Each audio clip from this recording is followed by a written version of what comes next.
हुई नागों की उत्पत्ति। जानिए पुराणों में वर्णित नागों के बारे में। इन नागों से संबंधित यह कथा पृथ्वी के आदिकाल से संबंधित है। इसका वर्णन वेद व्यास जी ने भी महाभारत के आदि पर्व में किया है।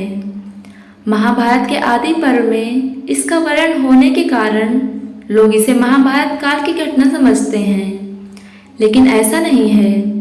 महाभारत के आदि काल में ऐसी कई घटनाओं का वर्णन है जो कि महाभारत काल से बहुत पहले घटी थी, लेकिन उन घटनाओं का संबंध किसी न किसी तरीके से महाभारत से जुड़ता है, इसलिए उनका वर्णन महाभारत के आदि पर्व में किया गया है। नागों की उत्पत्ति। कद्रु और विंता दक्ष प्रजापति की पुत्रियां थी और दोनों कश्यप ऋषि को ब्याही थी। एक बार कश्यप मुनि ने प्रसन्न होकर अपनी दोनों पत्नियों से वरदान मांगने को कहा। कद्रु ने एक साहस पराक्रमी सर्पों की मां बनने की प्रार्थना की और विंता ने केवल 2 पुत्रों की, किंतु दोनों पुत्र कद्रु के पुत्रों से अधिक शक्तिशाली, पराक्रमी और सुंदर हों। कद्रु ने 1000 अंडे दिए और विंता ने 2। समय आने पर कद्रु के अंडों से 1000 सर्पों का जन्म हुआ। पुराणों में कई नागों, खासकर वासुकी, शेष, पद्म, कंबल, कार, कोटक, नागेश्वर, धृतराष्ट्र, शंखपाल, कालाक, तक्षक, पिंगल, महानाग आदि का काफी वर्णन मिलता है। कद्रु के बेटों से सबसे पराक्रमी शेषनाग थे। इनका एक नाम अनंत भी है। शेषनाग ने जब देखा कि उनकी माता व भाइयों ने मिलकर विंता के साथ छल किया है, तो उन्होंने अपनी माँ और भाइयों का साथ छोड़कर गंधमादन पर्वत पर तपस्या करनी आरंभ की। उनकी तपस्या से प्रसन्न होकर ब्रह्मा ने उन्हें वरदान दिया कि तुम्हारी बुद्धि कभी धर्म से विचलित नहीं होगी। ब्रह्मा ने शेषनाग को यह भी कहा कि वह पृथ्वी निरंतर हिलती डुलती रहती है, अतः तुम इसे अपने फन पर इस प्रकार धारण करो यह स्थिर हो जाए।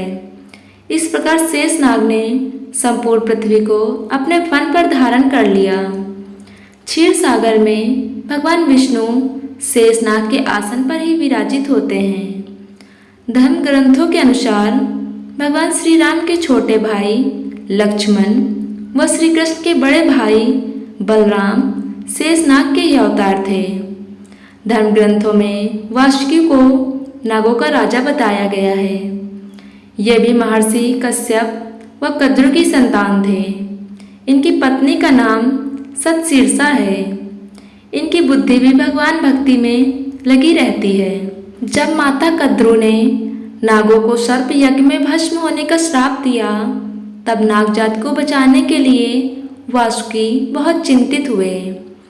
तब एलापत्र नामक नाग ने उन्हें बताया कि आपकी बहन जरत्कारु से उत्पन्न पुत्र ही सर्प यज्ञ रोक पाएगा। तब नागराज वासुकी ने अपनी बहन जरत्कारु का विवाह ऋषि जरत्कारु से करवा दिया। समय आने पर जरत्कारु ने आस्तिक नामक विद्वान पुत्र को जन्म दिया। आस्तिक ने ही प्रिय वचन कह राजा जन्मेजय के सर्प यज्ञ को बंद करवाया था। धर्म ग्रंथों के अनुसार समुद्र मंथन के समय नागराज वासुकी की नेति बनाई गई थी। त्रिपुरदाह के समय वासुकी शिव धनुष की डोर बने थे।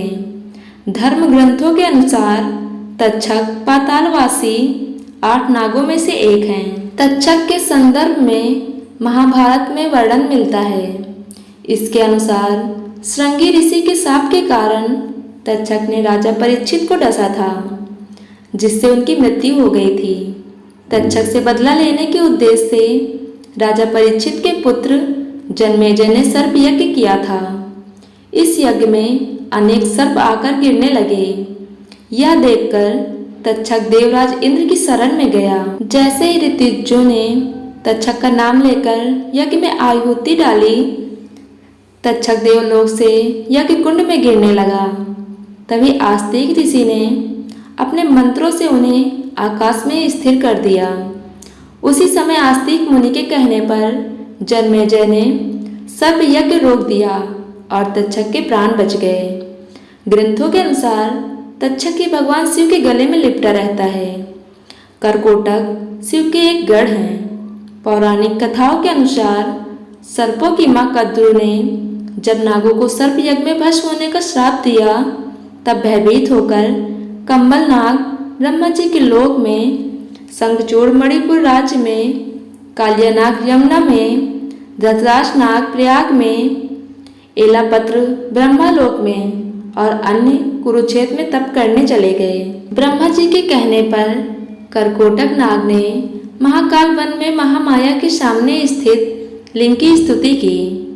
शिव ने प्रसन्न होकर कहा, जो नाग धर्म का आचरण करते हैं उनका विनाश नहीं होगा। उसके उपरांत करकोटक नाग उसी शिवलिंग में प्रविष्ट हो गया। तब से उस लिंग को करकोटेश्वर कहते हैं।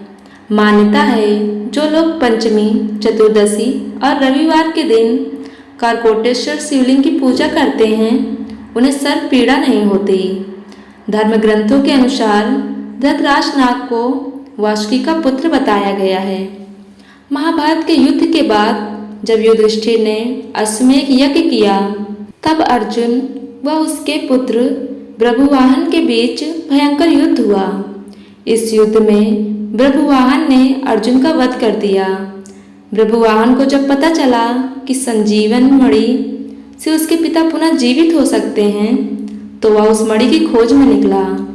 वह मणि शेषनाग के पास थी। उसकी रक्षा का भार उन्होंने धृतराष्ट्र नाग को सौंपा था। बभ्रुवाहन ने जब धृतराष्ट्र से वह मणि मांगी तो उसने देने से इनकार कर दिया। तब धृतराष्ट्र एवं बभ्रुवाहन के बीच भयंकर युद्ध हुआ और बभ्रुवाहन ने धृतराष्ट्र से वह मणि छीन ली। इस मणि के उपयोग से अर्जुन पुनर्जीवित हो गए। श्रीमद् भागवत के अनुसार कालियानाग यमुना नदी में अपनी पत्नियों के साथ निवास करता था। उसके जहर से यमुना नदी का पानी भी जहरीला हो गया था। श्री कृष्ण ने जब यह देखा तो वे लीलावश यमुना नदी में कूद गए। यहाँ कालियानाग व भगवान श्री कृष्ण के बीच भयंकर युद्ध हुआ। अंत में श्री कृष्ण ने कालियानाग को पराजित कर दिया। तब कालियानाग की पत्नियों ने श्री कृष्ण ने कालियानाग को छोड़ने के लिए प्रार्थना की। तब श्री कृष्ण ने उनसे कहा, तुम सब यमुना नदी को छोड़कर कहीं और निवास करो।